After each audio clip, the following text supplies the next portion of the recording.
നാട്ടിൽ വന്നിട്ട് ഒരു ഡേ ഇൻ മൈ ലൈഫ് ചെയ്തില്ലെങ്കിൽ അത് മോശമല്ലേ? ഒരു 7-7:30 മണിയാവുമ്പോഴേ ഇവിടെ അലാം വെക്കേണ്ട ആവശ്യമൊന്നുമില്ല. കറക്റ്റ് സമയമാകുമ്പോൾ ഒരാൾ വരുന്ന വിളിക്കും. ഞാൻ നാട്ടിൽ വരുമ്പോഴൊക്കെ ഇങ്ങനെയാണ്, ആരും പറഞ്ഞു വിടുന്നില്ല, അവൻ തന്നെ അറിഞ്ഞു വരുന്നതാണ്. പിന്നെ എന്നോട് കുറച്ചു നേരം കിടന്നുറങ്ങും. അവരെ കിച്ചണിൽ പോയിട്ട് അമ്മേ എന്താ ബ്രേക്ക്ഫാസ്റ്റ് ഒരു സുഖം.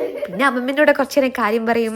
രാവിലെ പത്രത്തിന്റെ മുക്കും മൂലയും വായിച്ചു പഠിച്ചിരിക്കുന്ന എന്റെ അച്ഛൻ ഇന്ന് അമ്മ എനിക്ക് എന്ത് ഫുഡായിരിക്കും തരുന്നത് എന്ന് ഓർത്തിരിക്കുന്നതിന്റെ അറിയക്കൂടെ. പ്രകൃതി ഭംഗി ആസ്വദിച്ചൊരു പല്ലു തേപ്പും. ഇവിടെ ഫുൾ എന്റെ അമ്മന്റെ പച്ചക്കറി തോട്ടമാണ്. തക്കാളി, അമ്പഴങ്ങ, മുളക്, ക്യാബേജ് എന്ന് പറഞ്ഞ് കുറെ വിഭവങ്ങളുണ്ട്. ഞാൻ വണ്ടി കയറുന്നതിന് മുമ്പ് ഈ മാങ്ങ പഴുക്കൊന്നും തോന്നില്ല. രാവിലത്തെ ബ്രേക്ക്ഫാസ്റ്റേ നല്ല മട്ടൻ കറിയും ചൂടപ്പമായിരുന്നേ. അയ്യോ മക്കളെ, TV എന്നിട്ടേരോ എനിക്ക്. കാരണം എന്താന്ന് വെച്ചാലേ തലേ ദിവസത്തെ സീരിയൽ കാണാൻ പറ്റിയില്ലെങ്കിൽ പിറ്റേ ദിവസം പകലിരുന്ന് കാണും. നിങ്ങളുടെ വീട്ടിലെ അമ്മമാർ ഇങ്ങനെയാണോ? തലേ ദിവസത്തെ വന്ദേ ഭാരതിലെ ആദർശം എത്തി. നമ്മൾ പ്രേമിക്കുന്ന സമയത്ത് ഈ എറണാകുളം തിരുവനന്തപുരമുള്ള ദൂരം അങ്ങോട്ട് ഓർത്തില്ല. ഇതാണ് എന്റെ best friend. He's going to get married and this is his bride. ഞാൻ എപ്പോഴും നാട്ടിൽ വരുമ്പോൾ ഞങ്ങൾ മീറ്റ് ചെയ്യാറുണ്ട്. നമ്മൾ കോളേജിലൊക്കെ പഠിക്കുമ്പോൾ ഒരുപാട് ഫ്രണ്ട്സും ഗ്യാങ് ഒക്കെ ഉണ്ടാവില്ലേ? പക്ഷെ അത് കൊഴിഞ്ഞ് ഒരു സ്റ്റേജ് എത്തുമ്പോൾ 1-2 പേരിലായി ചുരുങ്ങും. നമ്മൾ ഒറ്റയ്ക്കാവുന്ന സമയത്തെ കൂടെ നിൽക്കുന്ന ഒരു ചങ്കുണ്ടല്ലോ, ശരിക്കും അതല്ലേ ബെസ്റ്റ് ഫ്രണ്ട്. പിന്നെ നമ്മൾ ഹോൾ ഫാമിലി ആയിട്ട് ഇമ്പീരിയൽ കിച്ചണിൽ ഒരു ഡിന്നർ പോയിട്ടോ.